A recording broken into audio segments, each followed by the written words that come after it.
Today's the big day, Kyle's first day of university. The excitement contained his whole body.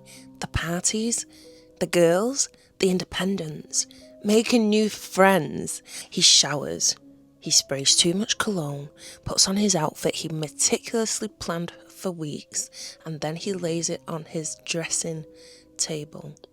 He glances at the mirror for a final check and then shouts down the stairs, "Dad, I'm ready." Father and son, side by side, they pile into the car and head towards campus. Kyle scrolls on his phone, whilst his dad, he drums his fingers on the steering wheel. Neither of them talk too much, but there's this strange energy in the air, anticipation, nerves, something that feels bigger than the first day of classes. When they pull up, the car park's already packed. The line is long. Wrapping around the building, a sea of young men shifting nervously, checking their IDs, whispering to each other. Kyle and his dad join the queue. At least 1,000 people stretched ahead of them, the sound of chatter humming like static. Minutes pass. The line shuffles forward, a clipboard is handed over. "Consent form, please." Another voice. "ID." Then a breathalyzer, the faint scent of disinfectant mixing with sweat in the humid air. Kyle signs. His dad signs. They exchange a glance, not awkward, not confused, but almost like teammates walking into the same field. And then the door opens. The smell hits them first. Heat, sweat, perfume, and something sour. The walls seem to vibrate with noise. Kyle gulps, suddenly aware he's not here for orientation week. Not for classes or dorm assignments. His hands are sweaty from anxiety. He didn't want anxiety to ruin his performance today. He's here for something else though, something his father is here for too. This isn't enrollment. This is initiation.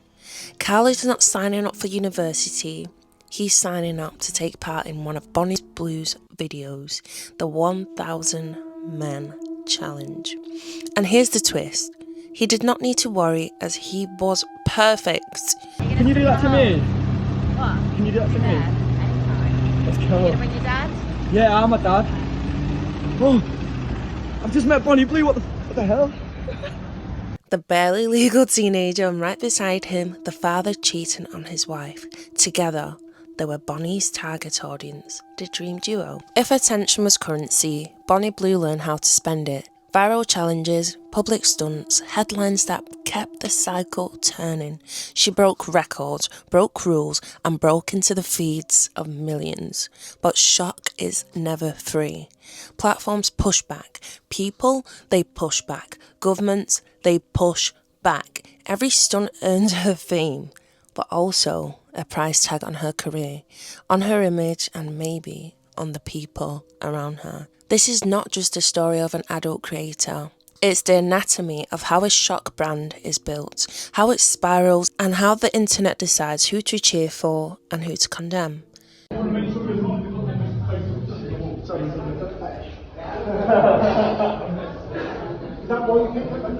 Take a picture of the cup too if you want.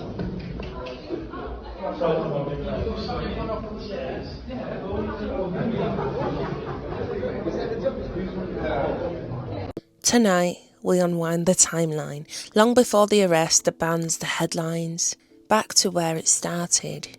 Childhood, family, choices, and the making of Bonnie Blue. Kyle and his father are characters, but the scene is not fiction. The details are real. The lines, the clipboards, the breathalyzers. Imagine it. 1,000 bodies standing shoulder to shoulder, shuffling forward. Every sense sharpened in that weight. The air grows heavy, thick with sweat and cheap deodorant. The floor is sticky under their shoes. The fluorescent light hums just a little too loud, making the minutes feel longer. Eyes dart, glances are exchanged, but nobody dares to break the subtle silence with real conversation. Time does strange things in a queue like this. For some, it slows, every second stretching their stomach, turning with nerves. For others, it speeds up, a blur of forms, IDs, signatures, Either way, everybody knows what they're waiting for. The closer they get to the door, the harder it is to ignore the heat pressing out, the faint perfume drifting out, the muffled sounds coming from inside. And yet, they stay. Because this is a Bonnie Blues infamous video. The place where boys on the edge of adulthood and men old enough to know better line up side by side, waiting their turn. Sons and fathers, strangers and friends, all of them about to step into the same room. This is the reality Bonnie created, not just a story, but a spectacle, a brand built on shock, on pushing boundaries until the boundaries push back. Do you rage bait? Because you obviously don't care about the people that aren't subscribing to you in the way that you don't care if they think you're a predator. Mm-hmm. So are you trying to wind them up so that your videos get more, get seen by more people? 100%. Half the words I use is because I've seen it in the hate comments. I think I'm going to use that to promote my next video. Like, as soon as I saw the petition, I used that to promote my next OF video. The start of my OF video is a screenshot of the petition saying, hey, come and look at the videos that are trying to get me banned from Australia. So half the things I do, yes, it's marketing, but it is also true. Most people's story starts small. Long before the headlines, before the outrage, there was just a girl named Tia. She grew up in Derbyshire, a country in the English Midlands where the skies often feels heavy and the towns were stitched together by old brick houses and narrow streets. To her neighbours, she was just another child, running to school with an oversized backpack against her shoulders. Nothing about her then could have predicted the controversy, record-breaking scandals, or tabloid front pages she would be known for today. Family life for Tia was not a glossy backdrop of privilege. She wasn't raised in penthouses or chauffeured to private schools. Her roots, from what is publicly known, were comfortable. Middle class, the kind of upbringing where bills were paid, the cupboards were stocked, but life was measured, structured and ordinary. Stability was the foundation, not extravagance. As a teenager, she blended in, not stood out. Think of school corridors, scuffed floors, fluorescent lights, buzzing above. Tia walked those halls like any other student, moving between math lessons and cafeteria chatter, likely not realising how different her adulthood will look from everyone else in that building. Yet, in hindsight, there were hints.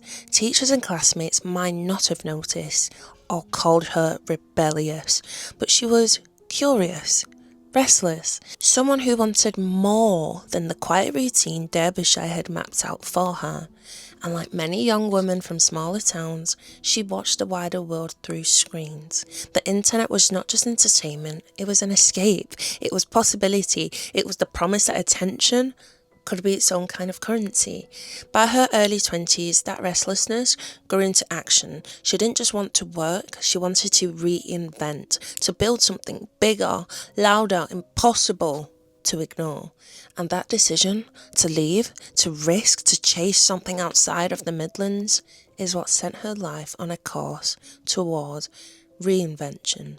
The next chapter of her story would take her thousands of miles away, across oceans and continents, to Australia, a marriage that began with love but ended in separation, to reinvention that would become Bonnie Blue. Every reinvention begins with a leap. For Tia, that leap started with love. She met Oliver, also known as Ollie Davidson, a childhood sweetheart whose story wasn't as modest as hers. He was a privately educated rugby player and a swimmer, son of a well-off local businessman. Ollie attended a prestigious Nottingham boarding school with annual fees that could reach $45,000 a year, a world away from Tia's state school corridors. At Derbyshire, Tia's family life was steady and grounded.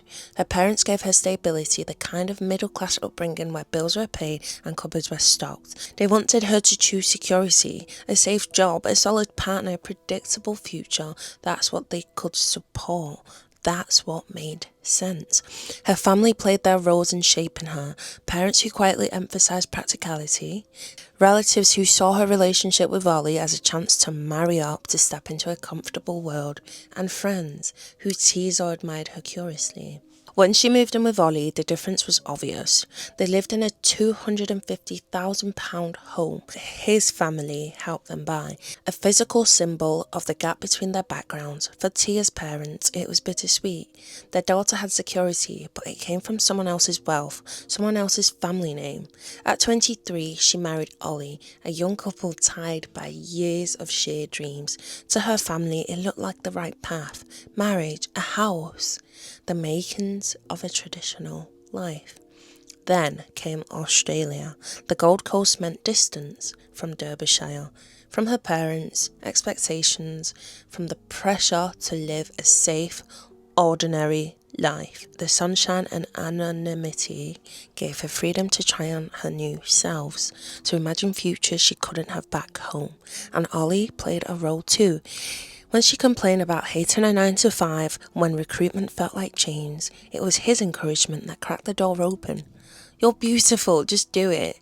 He pushed her towards cam modelling. From there, OnlyFans. Her first afternoon online made her £500. Within weeks, it was thousands. For Tia, it was intoxicating. For her family back in Derbyshire, it was complicated. Some were supportive, proud of her independence. Others whispered, worried, uncomfortable with how fast she was leaving her old self behind. So while marriage brought love, it also brought leverage, a safety net for both emotional and financial, a wealthy husband, supportive parents, a family structure she could always return to if things failed. But the thing about reinvention is that once you start, you can't always stop. By 2023, the marriage flattened. We were together from when I was age 14. We just grew apart, she admitted later. They separated on good terms, but her family's hopes for stability slipped with it. Across the world, Bonnie Blue was born, not just a name, but a persona. Built with Ollie's support, shaped by family dynamics, fueled by the desire to prove she was more than a safe, ordinary life Derbyshire had mapped out for her. Before she was Bonnie Blue, she was Tia, stacking shelves at Pound Stretcher. Imagine her there as a teenager, fluorescent lights flickering above, the faint smell of cardboard boxes and cleaning supplies clinging to her clothes. Her pay barely stretched enough to cover the things she wanted. She later admitted her card would decline sometimes. That sting of embarrassment when the machine beeps, when the cashier looks at you with pity. For some people that became a scar. For Tia, it became fuel. After school, she climbed into something more respectable, a desk job in recruitment, scrolling through CVs, phoning candidates, slotting strangers into jobs they didn't really want. The kind of role parents point to and say, steady, secure, keep this and you'll be fine. But fine wasn't what she wanted. She described it later as suffocating, a life where the day blurred into one another, where her talents were reduced to ticking boxes and filling quotas. And then came Australia, a new country, a new marriage, a new kind of freedom. That freedom was dangerous, because when you've lived ordinary long enough, extraordinary isn't just tempting, it's intoxicating. She started small, a webcam here, a post there, and then the numbers came in, the kind of numbers that made recruitment salaries look laughable. In one afternoon, she made £500. In her first month, £8,000. Imagine that shift. From cards declining at Pound Stretcher to thousands hitting your account in a matter of weeks. Money wasn't trickling anymore, it was pouring. But money alone doesn't make a persona. Shock does. Tia became Bonnie, and Bonnie didn't just sell content, she sold chaos. She leaned into the most controversial angles possible, targeting barely legal boys just turned 18, taunting married men with promises of secrecy, even orchestrating coups where fathers and sons could stand shoulder by shoulder waiting their turn.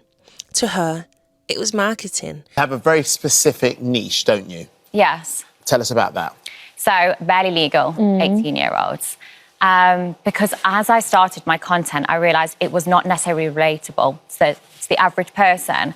And I wanted to make my content relatable. I'm just a girl, I'm relatable, I'm sort of the girl next door vibes. However, that does not portray online if I'm doing these rough, over-the-top scenes. And I want people to be able to watch my videos and be able to imagine themselves in it and, you know, connect with it. I think the issue that people have with you specifically is the fact that you use terms like barely legal. You say that you're babysitting for kids, I think is a word. No, I've never used babysitting. Sorry, babysitting for adults. You did in a podcast with Lottie Moss. But it's like the barely legal, that's what the media gave me. And the media like to penalise But you also women. now use that terminology. You also say that you're educating. But I'm wondering, who are you educating? Because a lot of your audience, especially on TikTok, are teenagers. What kind of messaging are you putting out there? Because also I've heard you use, say phrases such as women are lazy. If they're not going to give sex to their husbands, then those husbands, dads and barely legal teenagers have a right. Women are not the sexual property of men, and women don't exist to pleasure men. Bonnie, can I ask you a question? Yes. Have you thought about the future and where, like, will there come a point where you'll go, that's enough? Or will you maybe have a little boy or a little girl? Yeah. And have you thought about that and thought about if you did have a little boy or a little girl, how you would explain that situation to them? So obviously things change massively. Like 10 years ago, you would never even have a sex worker sat here. So things are changing massively. Yes. And the things I want to achieve is educating people. So by the time if I do have children, sex workers are not going to be discriminated how they are now. The conversations will be very different. So yes, they might get picked on at school, but if you're too pretty, if you're ugly, if you don't have money, you're picked on. So regardless nowadays, children are unfortunately picked on. Whereas at least my children, if I do have them and are picked on, it's been for a much bigger picture. To the internet, it was scandal, but scandals spread faster than any CVs ever could. In January 2025, she claimed to have slept with 1,057 men in 12 hours.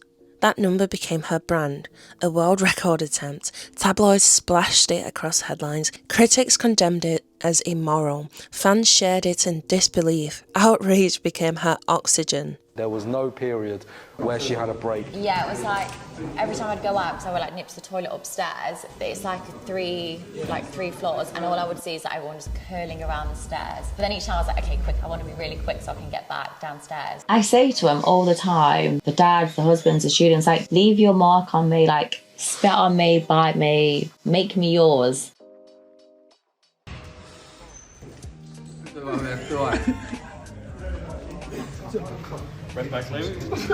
And here's the thing about Bonnie Blue. She understood the cycle. Every moral panic, every disgusted tweet, every headline calling her dangerous only drove more traffic her way. Rage was not an accident. It was the business model. From pound stretcher aisles to recruitment cubicles to queues of men lined up outside her door, this was no accident. This was reinvention, a middle-class girl from Derbyshire who built a career not on hiding shame, but on magnifying it. By now, Bonnie wasn't just another creator on the internet. She was the creator people couldn't stop talking about, whether they loved her or hated her, and that was exactly the point. Bonnie figured out something most influencers never do. Outrage spreads faster than admiration. A pretty photo might get you likes, but disgust, shock, moral panic, that gets you headlines. And Bonnie wanted headlines, so she crafted a persona that thrived on it. A woman who looked straight into the camera and dared the internet to be offended. Her targets were deliberate. Barely legal boys who had just turned 18, married men looking for something they couldn't get at home. Even fathers and sons together. A setup that made tabloids froth with outrage. She knew these choices weren't neutral. They were dynamite, and she lit the fuse herself. Every controversy, every backlash, every "this is disgusting" tweet, it didn't matter. To Bonnie, outrage wasn't the side effect. Outrage was the product. Because the Bonnie Blue brand was never about intimacy, it was never about sex, it was about spectacle, about testing how far she could push before the world, or the platforms, or the law pushed back. As the stunts grew bigger, so did the pushback. Governments, platforms, the same shock that made her famous was now threatening to collapse the empire she built. The Five Guys employee who turned down Bonnie Blue's latest advances said that she never once asked for his consent or checked his age before filming him. I can't see it on the menu, but where do I get the Five Guys from? The Five Guys. I'm a Christian man and I'm with I can hand you on a new one. Are you on it? No, I'm not. Oh, that's a shame. As you saw from the clip, he tells her that he's a Christian man, that he's waiting for marriage, and he also denies her request of taking her to a room in the back. Since then, this employee has taken to his Twitter account where he posted, "Bonnie Blue recording me at work was not on my bingo card for this year, but here we are, I guess." He also went on to say that at first he found it quite funny, but in hindsight, if she'd have done this to someone who potentially was underage, it could have spelled out trouble for her. But to anyone who's been paying attention to the narrative that Bonnie Blue spins and also the media's portrayal of her, like the age of the people she targets or interacts with tends to be part of her unique selling point, right? Like, doesn't she say she goes for barely legal teens? But in the wake of this incident, which of course is going viral, which I guess is what she was after, people are calling Bonnie's behaviour weird and saying that this is also a form of harassment. It started like a joke. A camera, a burger shop, and Bonnie Blue with a smirk that told you she already knew what was about to happen. The worker was young, nervous, just another kid on minimum wage, wearing a red polo shirt trying to keep up with the orders. The smell of frying chips and grilled meat filled the air, and then Bonnie turned the spotlight on him. She teased, she flirted, she pressed, turning an ordinary fast food shift into her stage. The poor boy's cheeks flushed as customers looked. He wasn't a willing co-star, he was a prop, a stranger thrown into her content machine without warning.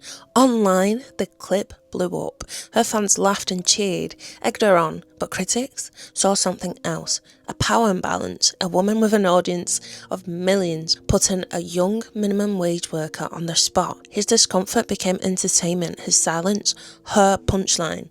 For Bonnie, it was another day of content. For him, it was humiliation captured forever. Then came the flashing lights, a video of Bonnie being hauled away by police officers.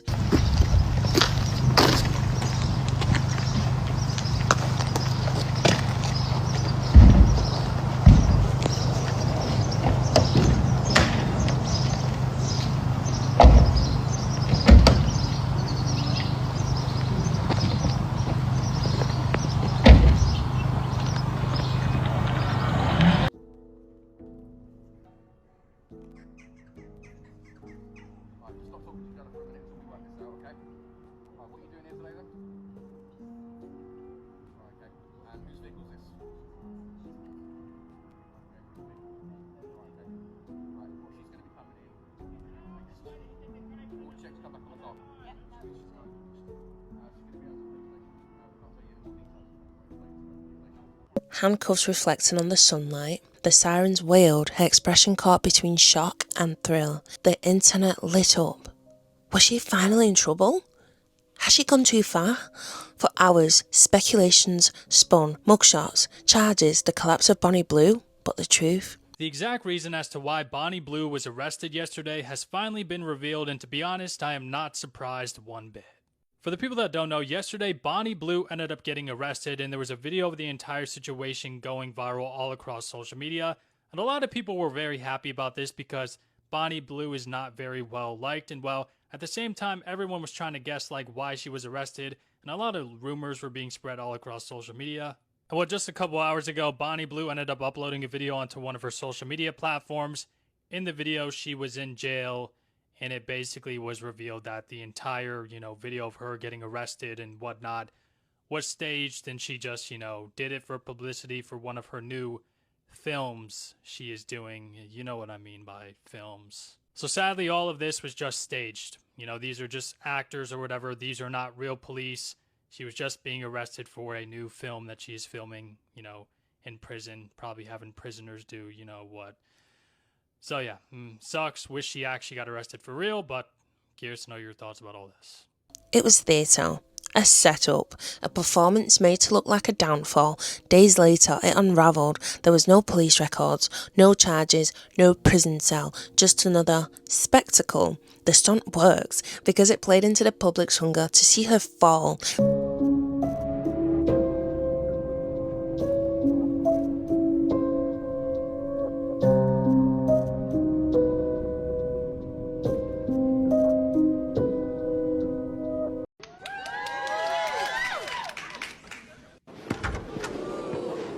People wanted the villain punished, and Bonnie gave them just enough to believe it was happening.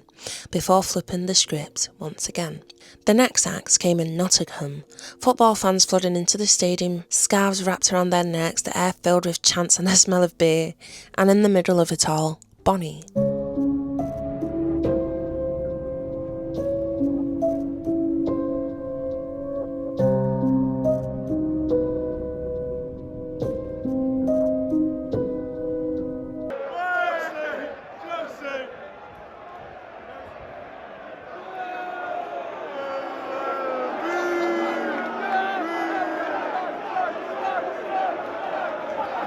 I'm back at the Nottingham Forest game, here to support all of the players.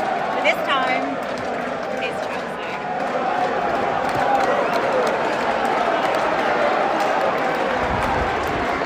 She was removed from the stands at the Forest v Chelsea match. But why? In one of the stranger moments of the Premier League weekend, adult content creator Bonnie Blue, real name Tia Billinger, was ejected from the City ground during Nottingham Forest's clash with Chelsea. She had already been banned from Forest City's stadium after tweeting that she'd be meeting fans and filming adult content near the ground. So this time, she had to get creative. She dressed up in a Chelsea shirt and full disguise. Wig, oversized coat, cap and glasses. She slipped into the away end, dodging security like she was avoiding paparazzi. She made it in and even found a seat among the Chelsea fans. For a while, everything was calm, but the disguise didn't hold up. A few fans recognised her, and before long, security was back. This wasn't her first run-in with Forest. She claims her original ban was because she's a sex worker, despite the club saying they don't discriminate. What started as a cheeky stunt quickly turned into another viral moment, and Bonnie Blue's complicated relationship with the City ground shows no signs of ending anytime soon. Do you think City are right to ban her? Leave a comment. But she wasn't there to watch the match, she was there to perform again. She offered sexual favours to the fans, loud enough, bold enough, cameras rolling, always rolling. Security didn't hesitate, the punishment was swift, a stadium ban from Nottingham Forest City ground. For most people, being banned from your local club would sting. For Bonnie, it was content. She tried sneaking back in disguise, hoping to mark another viral moment. I'm sat at the game and I am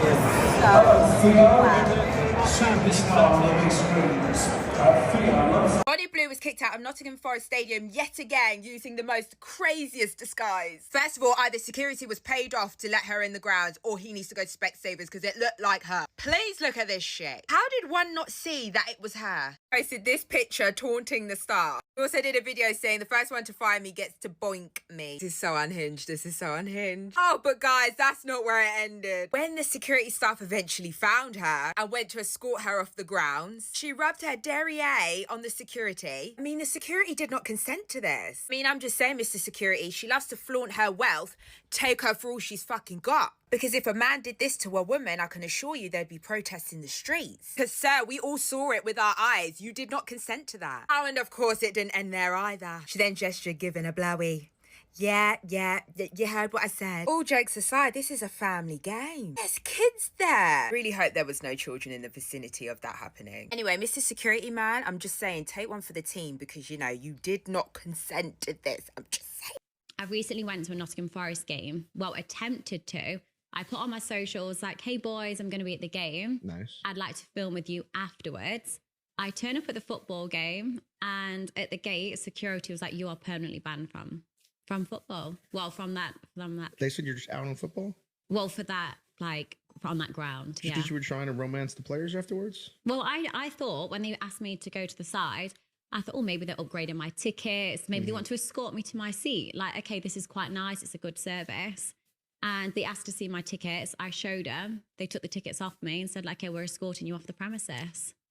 I don't know how the laws work in Britain, but that should be illegal. I know. But apparently they don't discriminate against sex workers. But I was banned because I was a sex worker. Yeah, you didn't really do anything. And what, they don't want their players to be happy afterwards? I know. I was going to get, encourage them, give them a good time. Happy players would lead to more goals, which would lead to more wins. Exactly. And I also think if I'm entertaining the supporters, it's less people drinking. So I'm actually doing something good for their health as well. A bit of halftime exercise. And she got it. Tabloid headlines, angry fans, a fresh wave of outrage.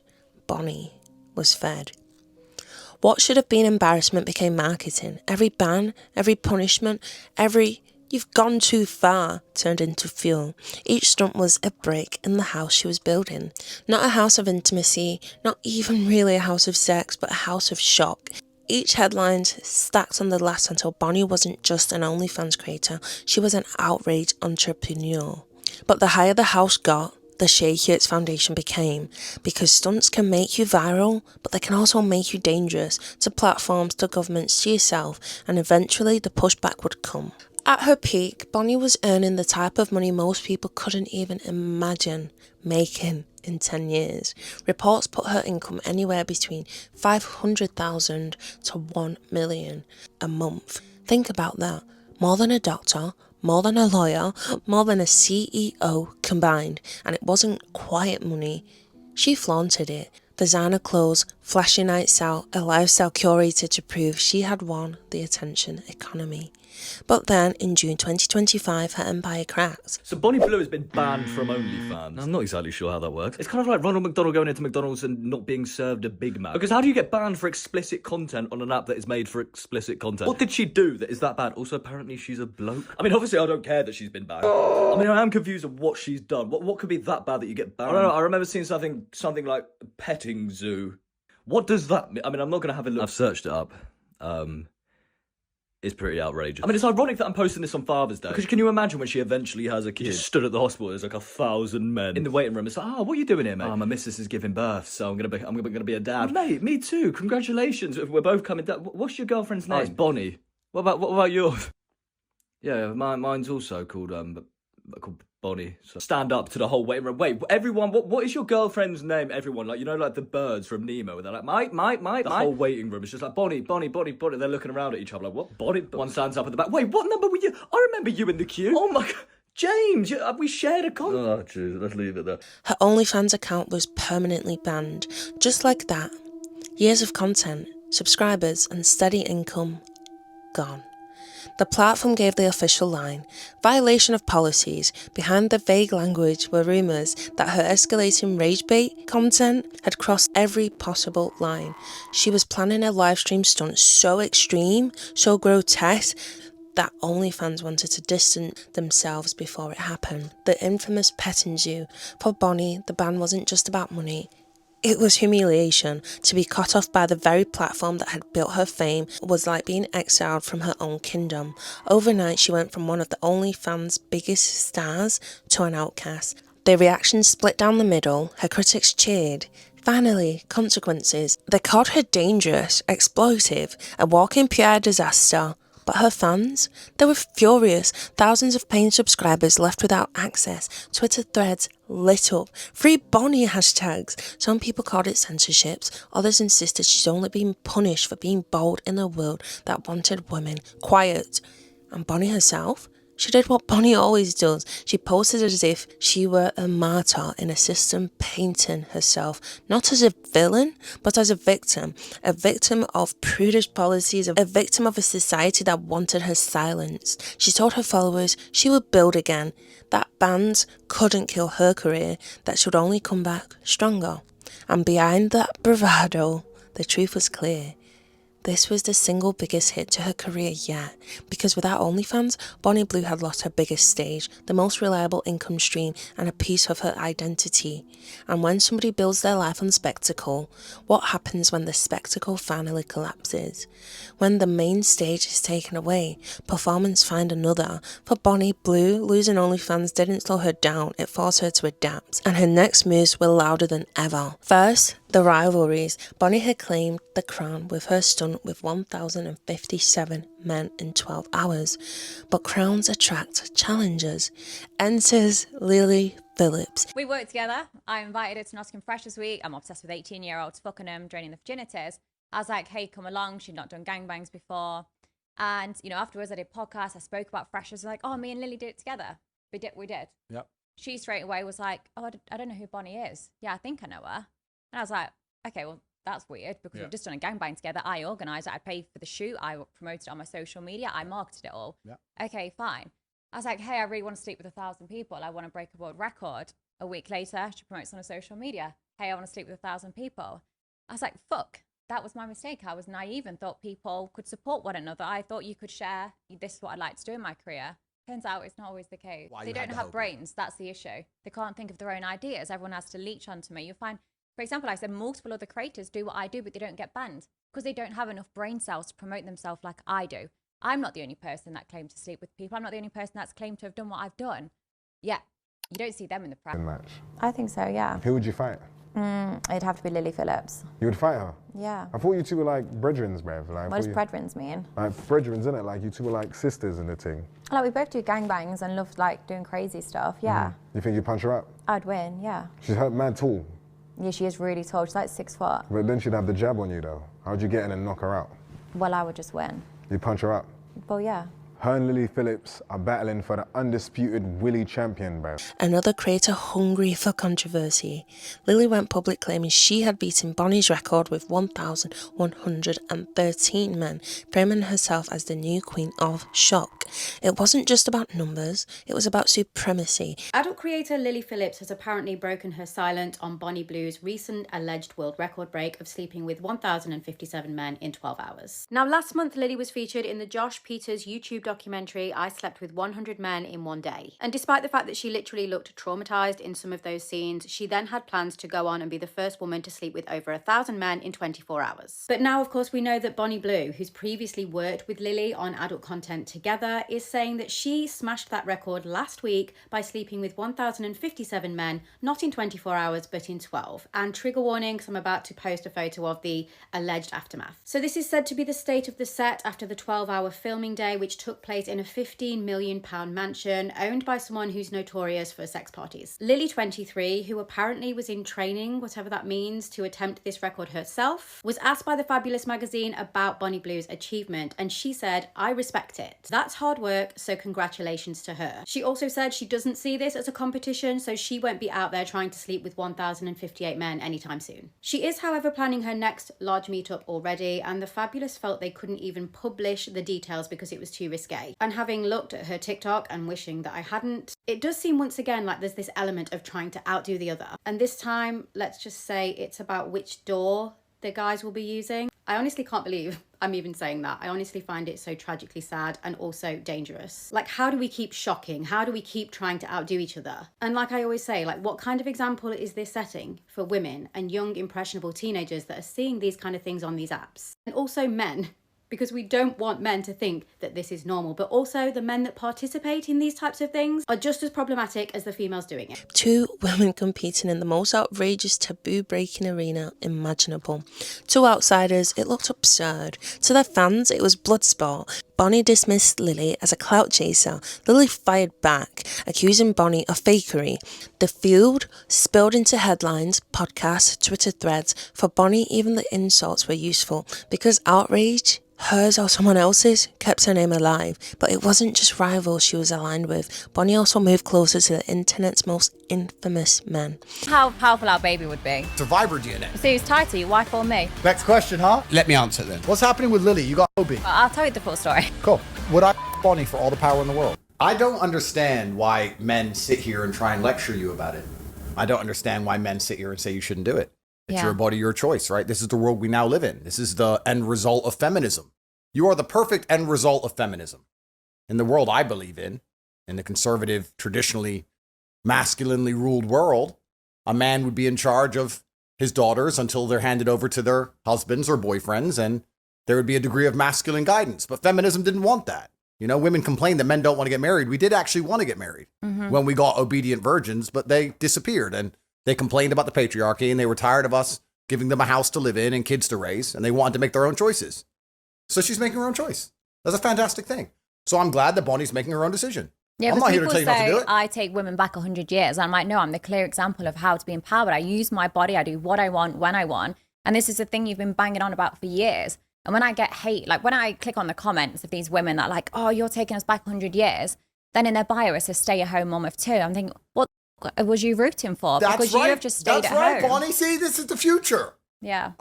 This is the future. This is fantastic. It's exactly what Western society is headed to. So why are we going to sit here and pretend this is not?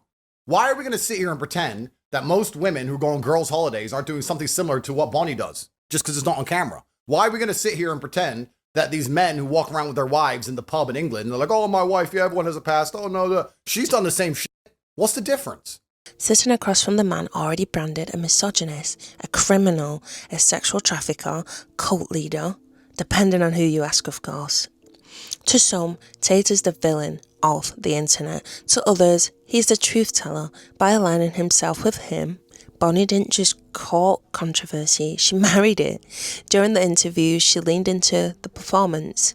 She told the audience they had a lot in common. She spoke about pushing boundaries, about owning your power, about silencing critics. It wasn't just an interview. It was a calculated move linking her brand to someone who thrives on the same cycle she does. I'm so fixated on other people. I'm like, where's your life? Why are you not focusing on yourself? Like, look in the mirror, you're fat, go and do something about it. Your teeth have that much plaque on it. Like, you're fucked. Like, there's no way out for you. Do you vote? Not, to be honest, I don't really know what's going on. Okay, so do you vote? No. Okay, she's perfect. she's out here, she's sucking I am dick. wife material. She's sucking dick. She's not voting.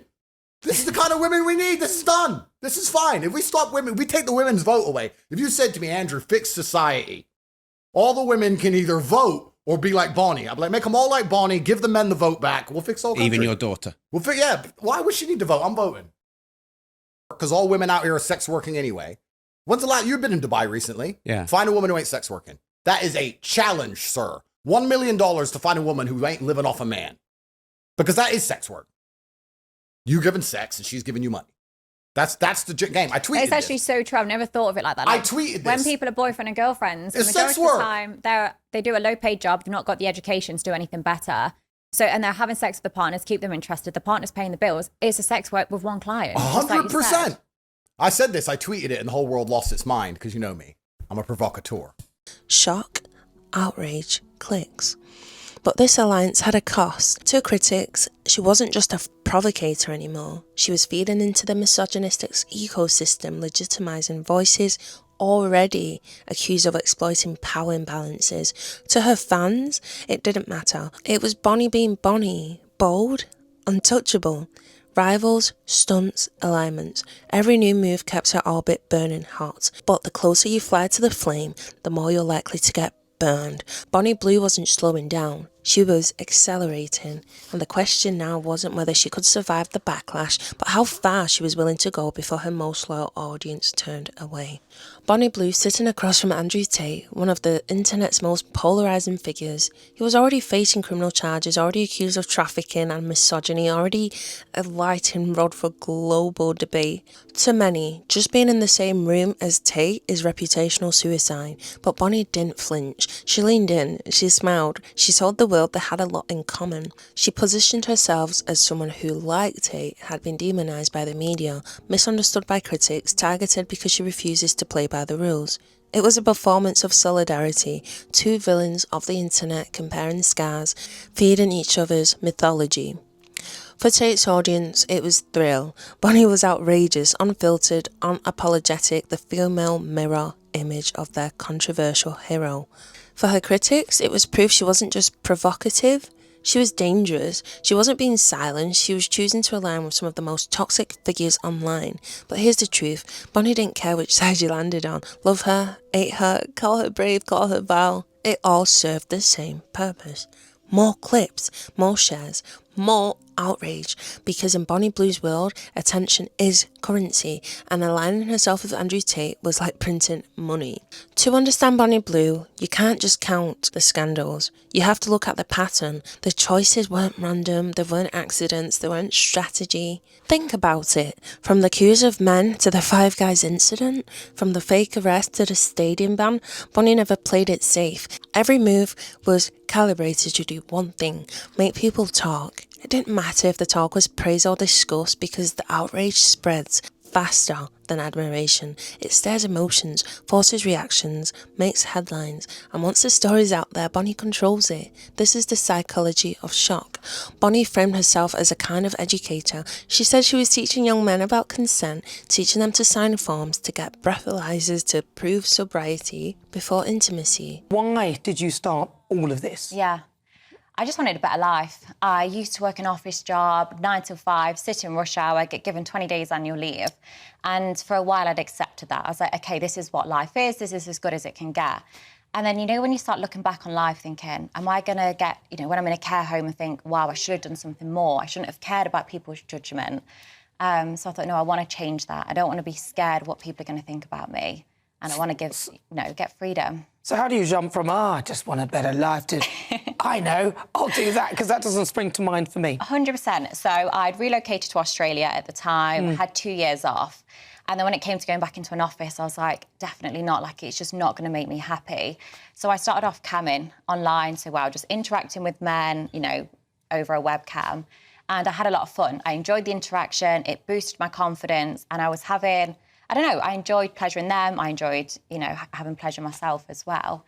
So then it quickly escalated to OnlyFans, because in my eyes, if I was making content anyway to put on this, you know, can work website, I thought I might as well use a more established website like OnlyFans. So you started OnlyFans? Yes. And it was just normal, just a few interactions here and there. So where does that go from a couple of interactions to, oh, I'm going to sleep with 158 men or however many it was in a few weeks? So it started off, obviously I realised I was posting these videos pretending I'm having an amazing time. And that's false. And it was fake, and it was fake storylines. I'd, you know, be dressed up, or they was pre-scripted. And also you discuss consent, what you enjoy, what you don't enjoy, all off camera. And if you're switching positions, that's all edited out. So I was like, I'm posting these videos and it's not either relatable, and it's also in a way fake, because that is not how it happened, you know, on the day. So it's like, I want my content to be more relatable and realistic to people, and also educational. So when was your first decision to have so many people at such a short space of time? So I started going to events like Freshers, Spring Break, and there's one in Australia called Schoolies, which is a high volume of sort of 18-year-old people in, you know, I guess a small time frame. So I was like, if I could go and sleep with as many people as I could, not only do I educate those I sleep with, but also I get a video that can educate the wider audience. And obviously I can monetize off that. So it's when I sleep with students, or barely legal, as I've said and the media have said, it shows me discussing consent with them. It shows me saying to them, this is what I enjoy, this is what I don't enjoy. And it also gives them an opportunity to tell me what they like. And sort of, I guess, use me as a guinea pig. Trial what you like and what you want to do. So when you go to the next person, you know exactly how to pleasure them and, you know, how to receive pleasure. On the surface, it sounded responsible, but beneath it, the marketing was clear. She wasn't selling education, she was selling taboo, barely legal teenagers, married men sneaking behind their wives' backs, fathers and sons lining up together, each scenario designed just not to attract participants, but to horrify outsiders. And the more horrified the outsiders became, the more viral Bonnie went. There's a term psychologists use, moral panic. It's when a society reacts not just to what's happening, but to the fear of what it represents. Bonnie knew how to trigger moral panic like flipping a switch. She wasn't just performing to her fans, she was performing for her critics, because their outrage made her louder than her supporters ever could. Even her stunts had layers. Five Guys clips wasn't just harassment, it was also humiliation. The fake arrest wasn't just performance, it was manipulation. Dangling the possibility of downfall only to pull it away, the stadium ban wasn't just punishment, it was free publicity, rebranded as rebellion. To Bonnie, these weren't controversies, they were investments. Each scandal crashed out in attention, and attention crashed out in money. And here's the paradox. When outrage becomes your business model, you can't stop escalating. What was shocking yesterday is boring today. What got headlines once won't get them again. You have to go further, louder, darker, until the system breaks. Or you do. Bonnie built herself into a spectacle, and spectacles are addictive. But the question that hangs over her story is not whether she'll stop, it's whether she can. For a while, Bonnie Blue looked untouchable. Every scandal made her bigger. Every headline, even the worst ones, put her face in front of millions. Bonnie Blue is once again facing extreme backlash, and her next stunt is being called insane and her most horrific yet. Now, none of that particularly surprises me, but was I expecting Bonnie Blue's petting zoo to be compared to a performance art piece from the 1970s? No, I was not. So Bonnie Blue has said that for approximately 24 hours, she's going to be locked inside a glass cage, and that 2,000 men can do whatever they want to her. The actual event's website says, for 24 hours, I'm all yours, tied up, gagged, bent over begging, however you want me, you can have me. No limit, no breaks. Just me in a box, ready to be used. It's dirty, intense, and completely open. Now, many people are horrified, but let's face it, that's nothing new for this adult creator who earlier this year said she broke the world record by bedding 1,057 men in 24 hours. But people are also expressing their concern because they feel like they've seen something like this before and it didn't go well. In 1974, Serbian artist Marina Abramović orchestrated a live performance piece which also kind of ended up being a social experiment. Marina stood in a room for 6 hours. Beside her was a table that had 72 items on it, and the instructions were that spectators could do whatever they wanted to Marina as long as they used those items, and she would remain passive. Now, the items ranged from food, drink, flowers, feathers, to instruments of violence, so things that you could cut people with, and also a pew-pew with 1 round of ammunition. Now, this all started fairly well, with spectators giving Marina a drink of water and also presenting her with a rose. However, when they realised that she wasn't going to respond to anything, things took a sinister turn. One man chose to cut off her clothes with scissors, one slapped her in the face, and when she didn't respond, he hit her harder. Another sliced her neck and then proceeded to suck on what came out of that wound. One man also covered her face with an item of clothing and then proceeded to touch her inappropriately. Now, at one point, the pew-pew was loaded and that was held to Marina's temple, and then it was placed in her hand and held at her neck. At the end of the 6 hours, Marina was left bruised, bleeding and crying, and she believes that the only reason she wasn't raped by any of those men was because most of their wives were present. Bonnie Blue, of course, doesn't seem to be overly concerned about the possibility of history repeating itself. In fact, she's been advertising this event and saying it's all about female empowerment. Now, of course, this too was met with harsh criticism as women claim that she is setting us back hundreds of years and undoing all of the work that women have done to ensure that we aren't just solely seen as objects. But no spectacle lasts forever. Eventually, the world pushes back. The first sign came quietly. A stadium ban here, an angry petition there. Thousands of people have signed a petition calling for Bonnie Blue to be banned from Australia. The controversial adult content creator is from the UK but lives in Queensland, Australia. And now thousands of people are calling for the 25-year-old to not be let back into the country. A petition entitled "Cancel Bonnie Blue's Visa from Australia" is headed towards 10,000 signatures. The petition claims that the work Bonnie Blue does is predatory. They argue that she is preying on young boys for content and therefore shouldn't be awarded a visa. Part of the petition reads, "I'm confident, and so should the Australian government, that this should not be enough for her visa to continue to be approved, as this is her sole working job while living in Australia from the UK. How is she contributing to her society by preying on just legal boys and publicly boasting about it with no intention of stopping anytime soon? Things might look very different." Bonnie responded to the petition saying, "They're just jealous. The hate is coming from middle-aged women that don't understand. They're trying to bring shame on it, and I'm not saying you have to agree with my work." But then the pushback grew louder, sharper, more official. Governments began to notice. In Australia, politicians slammed her school stunts, accusing her of exploiting boys just days after their 18th birthday. And I got deported. She's just told me she's been deported. Fiji. I didn't like the country anyway.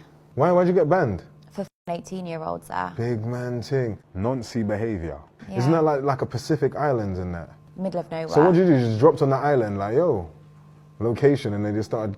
Yeah, started queuing up. I said, Big. "Hey, this is my hotel room. Like, this is where I am. Like, come fuck me." Big man thing. This gal is attention seeking. I love the attention. And then the Fiji government went on TV and was like, Bonnie Blue, well, they said Tia Billinger is banned from Fiji, and then they sent the police to come and get me out of the country. The feds. Yeah. Shout out to the Pacific Islanders, bruv. But the best thing about it is I got given deportation papers.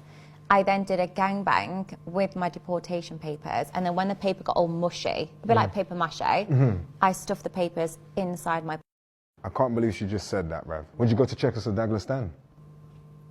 I'm not very good on my geography, but... Dear kid, Czechoslovakia, you should go there, bruv. It's quite strict, but like... It's if it's strict, I'll probably get kicked out again. But still, that's the vibes, though. That's what we're doing it for. Yeah. I mean, if I get sent to prison, Yeah. I want to identify as a male, so I can do gangbangs all the time. Put me in a male prison any day. So I heard this. I was reading online, like, and there's like some, you know that thing where there's rumors. So I read somewhere that someone said that you're a man or used to be a man. Yeah, is I read that as the well. truth? Apparently my name was Tom. This thing used to be a man, bruv. Big. So you actually heard about this? Yeah. I thought maybe that was the joke, innit? Like, and at the end, the big reveal comes across like, hey guys, I'm a man. Like, and then it's like, No. trans things. Would you do a thing like that, like sleep with 1,000 trans mans? Yeah, like, I don't have a problem with it. That's mad extreme, bruv. There's nothing I can't handle. Like, I will take anyone and everyone. Like, I'm not saying that's my preference. Would I date a trans person? When you say anyone and everyone, yeah, what if they were like an ISIS? Like, how about if it's like, would you sleep with like Bin Laden, like fresh out of the ting, ISIS gal? Thing is that everyone comes in with a blue ski mask. I wouldn't know. He wouldn't come in saying like, "Hey, I'm Bin Laden" type of thing. Like, but if you knew he was Bin Laden, would you be like, "Yo"? Probably not, mate. Why not though? Like, it's probably not the most sensible idea. Now you're not extreme. He did like the 9/11 stuff, didn't he? Like, I do really like them documentaries, but probably shouldn't have. But like for the iconicness of it, like, would you be like, "Yo, I clotted Bin Laden," and I made Bin Laden blow. That's I mean, what I'm saying. quite a good headline, wouldn't it? That would be a great headline. I'd buy his off. Fair enough, bruv. You see that? Now you're thinking out of the box. Yeah. I love that. This gal has beaten terrorists, bruv. Bin Laden gal.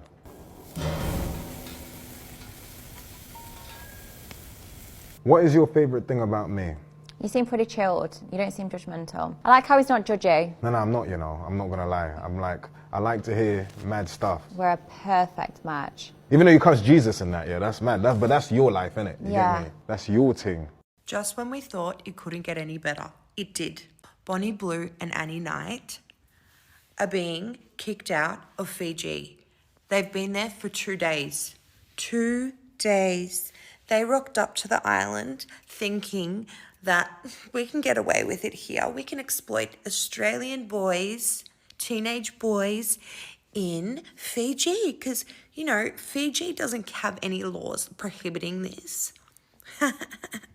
Wrong. You're considered prohibited immigrants. So embarrassing. So funny though that you thought that you could take advantage of another country's legal system and you didn't get away with it. That is so embarrassing.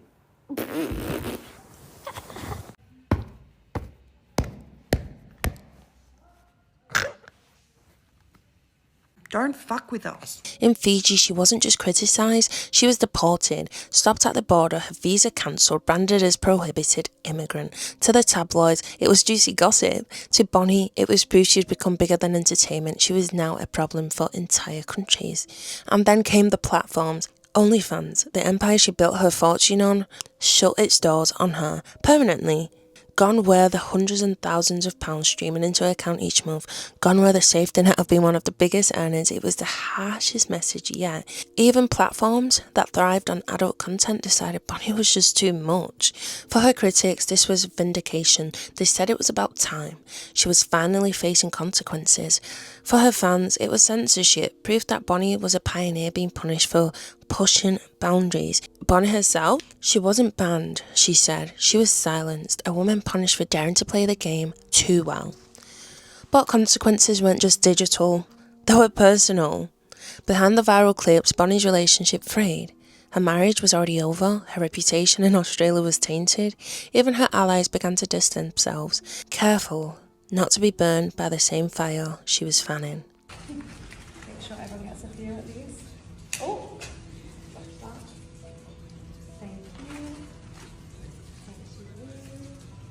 This was the fallout. When government closed borders, when stadiums banned entry, when platforms delete accounts, it's not just about one stunt anymore.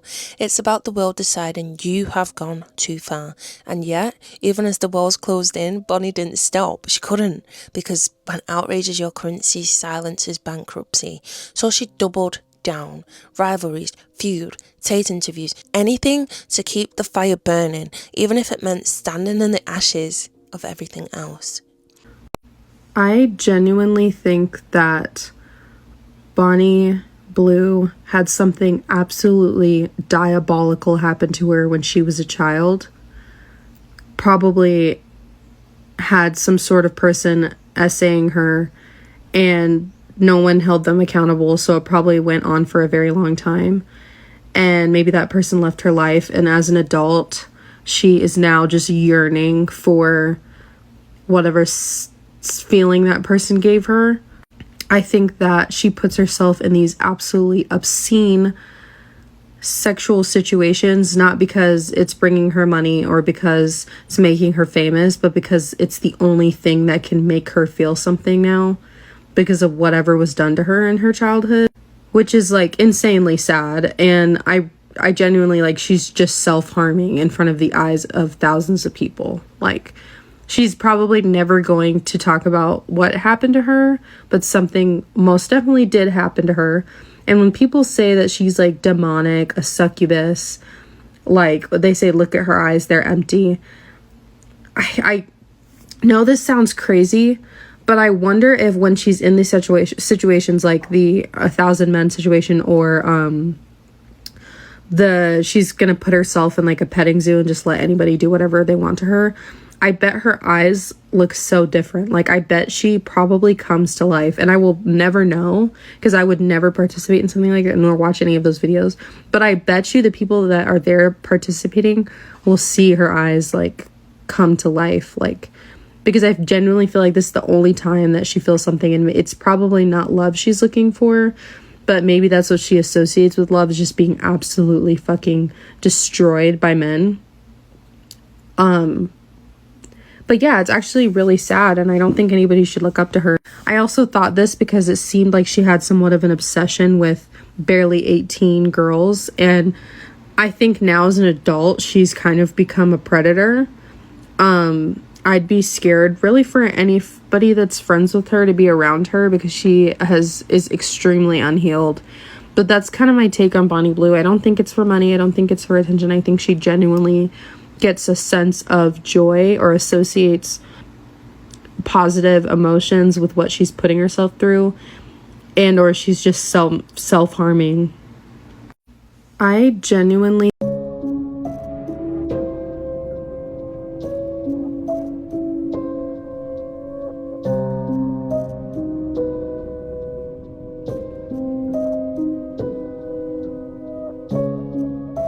When the public looks at Bonnie Blue, they don't just see a woman, they see a character, because that's what outrage does. It strips away the person until that's all that's left, an archetype, and Bonnie, whether by design or by accident, has played 3 roles at once.